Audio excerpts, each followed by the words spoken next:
Bon dia, oients de Ràdio L'Escala.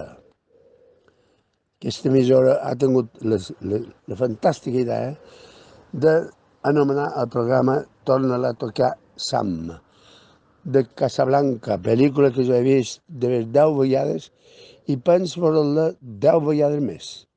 En fi, que m'agradaria molt saludar els oients d'aquest programa i d'aquesta ràdio que me resulta tan simpàtica, sobretot per haver agafat com a títol Toca-la Sam. Play it again, Sam. Ai, Bogart, ai, Bergman, quina gran pel·lícula que vareu fer entre tots. I és cert que també feis un gran programa. Som en Serafí Nebot, membre del conjunt Los Javaloyas, possiblement el més antic d'Espanya. Una abraçada a tots i que sigueu molt felices.